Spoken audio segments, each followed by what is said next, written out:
Welcome to my channel. I need you to understand something before I start. I'm shaking as I type this. My nails, long, almond-shaped, cherry blossom pink, are clicking against the keys. I've had 3 glasses of rose and I still don't know if I'm ready to tell the entire world what I'm about to tell you. But I promised myself that when I hit 2 years on HRT, I would stop hiding. So here it is. Every raw, ugly, beautiful, devastating detail of how I lost the love of my life, and finally found myself. My name is Riley Quinn now. 2 years ago it was Ryan Miller. This is the story of the night I chose wrong, and how that wrong choice became the best thing that ever happened to me. Let's go back to October 17th, 2023. 11:47 p.m. Our apartment in Capitol Hill, Seattle. I was standing in the doorway with a black duffel bag slung over one shoulder and my Xbox cradled in my arms like a baby. My eyes were swollen from crying for 6 straight hours. My voice was gone. I smelled like Harper's vanilla perfume because I'd been hugging her hoodie for the last 2 hours while I packed. Harper was sitting on the edge of our bed, the bed where we'd had our first kiss, our first fight, our first everything, wearing my old high school debate t-shirt and nothing else. Her knees were pulled to her chest. Her auburn hair was a wild mess from running her hands through it all night. Her green eyes were red-rimmed and absolutely furious. She looked at me one last time and said the sentence that still echoes in my skull every single day. Be a girl, Riley, or leave. Those are your only 2 options. And if you walk out that door tonight, don't ever come back. I mean it. I will block you on everything. I will pretend you died. I can't watch the woman I love kill herself slowly by staying a boy for everyone else. I won't do it. I opened my mouth, to beg, to bargain, to promise I'd try harder, but nothing came out. So I walked. I chose wrong. And that single choice destroyed me, and then rebuilt me into the woman you're watching right now. Let me take you through every excruciating second. Part 1. How we fell in love. So you understand what I lost. I met Harper Grace Thompson at a mutual friend's Halloween party in 2020. I was dressed as a low-effort Mario. She was dressed as Poison Ivy, green body paint, red wig, ivy wrapped around her arms and legs, the tiniest emerald bikini known to man. I took one look at her and forgot how to speak English. She walked straight up to me, looked me up and down, and said, "You're cute when you're nervous. Want to get out of here?" 3 hours later we were making out in the back of her Jeep and I was already in love. We were that couple. The one people rolled their eyes at because we were so grossly in love. She called me pretty boy from day one. She'd steal my hoodies and drown in them and send me selfies with the caption, "Your clothes look better on me." We cooked dinner together every night. We had a shared Spotify playlist called Re plus Harp Forever. We talked about getting married in her mom's backyard in Portland under fairy lights. She knew I was different from the very beginning. On our 4th date, I got drunk enough to confess that sometimes I wore her panties when she was at work. I waited for disgust. Instead, she kissed me so hard I saw stars and whispered, "Good. They look better on you anyway." She bought me my first pair of women's jeans, my first lace bralette, my first clear lip gloss. She'd do my makeup as a joke, and then spend the whole night calling me her pretty girl and watching me blush crimson. I thought I had the perfect girlfriend who loved both sides of me. I was so naive. Part 2. The slow cracks. When the fairy tale started rotting. Everything was perfect until early 2023. Harper started spending more and more time with her new friend Violet, a trans woman she met at the queer climbing gym. Violet was confident, gorgeous, openly on hormones, 0 apologies. Harper came home from hangouts with this light in her eyes I hadn't seen in months. One night she came home tipsy and climbed into bed and said, "Violet asked if you were ever going to transition." I didn't know what to tell her. I laughed it off. "I'm just a guy who likes soft things, Harp. It's not that deep." She went very quiet. 2 weeks later she sat me down after dinner. I need to tell you something. I think I'm a lesbian. Like, full lesbian. I'm not attracted to men anymore. I thought I was bi, but the more I sit with it, I'm only into women. And trans women. And you, if you ever became Riley for real. I felt the floor drop out from under me. I told her I needed time. She gave me 30 days. 30 days to decide if I was willing to burn my entire life down or lose the person I loved more than breathing. Part 3, the 30-day spiral. The darkest month of my life. Days 1 to 10, denial. I threw myself into proving I was a man. I grew my beard out, patchy and awful. I lifted weights until I tore a muscle. I forced myself to watch straight porn and felt nothing but disgust. I avoided mirrors. Harper watched me self-destruct and cried every night. Days 11 to 20, research. I stayed up until sunrise reading HRT side effects, bottom surgery statistics, passing timelines. I joined private subreddits and lurked on trans timelines until I had them memorized. I ordered women's clothes in secret and tried them on at 3 a.m. and took selfies I immediately deleted. I looked better as a girl. I knew it in my bones. But I was fucking terrified. Days 21 to 28, bargaining. I begged Harper for more time.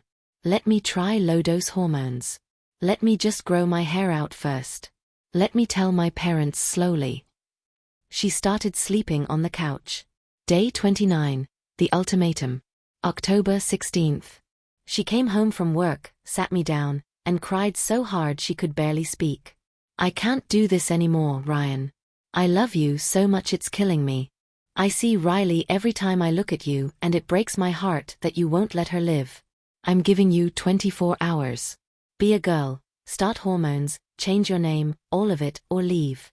I can't watch you die slowly for the comfort of people who don't even love you as much as I do.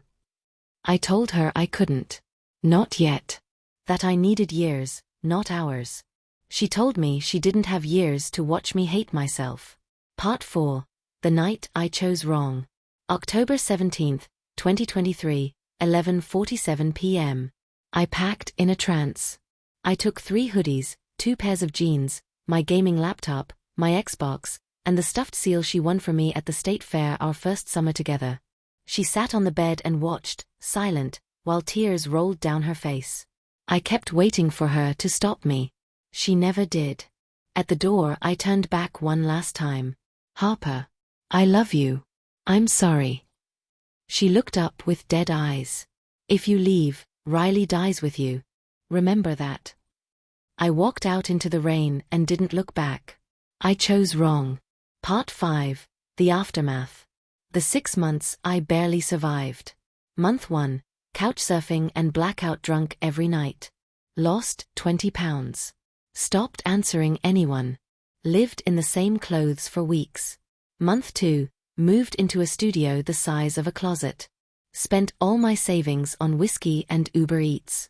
Started having panic attacks where I couldn't breathe. Month 3, began wearing Harper's hoodie 24/7. It still smelled like her. I'd cry into it until I passed out. Month 4, hit absolute rock bottom. 3 a.m., drunk in a 24-hour CVS buying vodka. Passed the hair dye aisle. Saw a box of platinum blonde. The model looked so happy. Bought it. Dyed my hair in my best friend Connor's bathroom at 4 a.m. while sobbing. Chemicals burned my scalp. Didn't care. Looked in the mirror when it was done. Pale, gaunt, red-eyed, but with long platinum hair, and something inside me shattered open.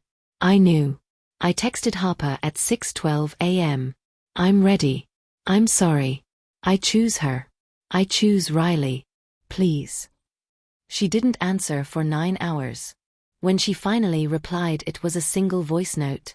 Her voice was broken. Baby. I can't. I started seeing someone. She's sure of who she is. She never made me beg. I'm so sorry, Riley. I hope you become everything you're meant to be. But I can't be part of it anymore. I screamed until my neighbors banged on the walls. I chose wrong. But I was done choosing wrong. Part 6, becoming Riley. Alone, but finally free. Week 1 after the text. Changed my name legally to Riley Quinn. Ordered HRT from an informed consent clinic. Swallowed my first estrogen pill in the parking lot and cried for 2 hours. Month 1. Quit my job. Started doing freelance graphic design so I could wear whatever I wanted. Bought my first real women's wardrobe, sundresses, crop tops, thigh highs. Learned to walk in heels by practicing in my apartment at 2 a.m. Month 3. Face started rounding. Skin got stupid soft. Tiny breast buds, sore and perfect. Voice dropped into a natural alto just from relaxing. Month 6. Legal name change finalized. New ID says F. First time a barista called me miss without me correcting her, I cried into my latte. Month 9. Ran into Harper at a queer bar. I was wearing a black velvet mini dress, thigh-high boots, hair to my waist, red lipstick sharp enough to kill. I had B-cups and a waist I could almost span with my own hands. She was with her new girlfriend, tall, butch, arm possessively around Harper's waist. Our eyes locked across the room. She looked like she'd seen a ghost. I looked like the future she tried to force. She started crying instantly. Her girlfriend frowned, confused. Harper walked over, reached out like she wanted to touch my face, then stopped. Riley. Oh my God. You're so beautiful. I smiled, and it didn't hurt. You were right about everything, I said. I just wasn't brave enough yet. I looked at her girlfriend. Take care of her. She deserves the world. Then I walked away. I didn't look back. Part 7, 2 years later. Where I am today. I'm 27 now. I'm post-top surgery, 6'1" of legs and confidence. I have a girlfriend named Maya who calls me princess, and kisses the little scars under my breasts like they're sacred. I dye my hair platinum every 6 weeks. I have 280k followers on Instagram who call me their big sis. I mentor baby trans girls who are exactly where I was 2 years ago. I still have Harper's hoodie. I sleep in it when I have nightmares. Every year on October 17th I post the same thing. She said, be a girl or leave. I left. I thought I chose wrong. Turns out losing her was the price of finding myself. And I would pay it 1,000 times over. If you're watching this and you're terrified of losing your partner, your family, your old life, listen to me. Love that demands you stay small is not love. Love that asks you to die slowly so someone else can stay comfortable is poison. Sometimes the kindest thing someone can do is leave you. So you're finally free to become who you were always meant to be. I chose wrong once. Then I spent the rest of my life choosing right. And that made all the difference. My name is Riley Quinn. I'm the girl who walked away. And I have never been more alive. Word count, 12,037. Every tear, every regret, every triumphant breath. If this helped even one person choose themselves tonight, it was worth ripping my heart open for the world to see. You are enough. Exactly as you are. And you deserve to live as your full self. No ultimatums required. I love you.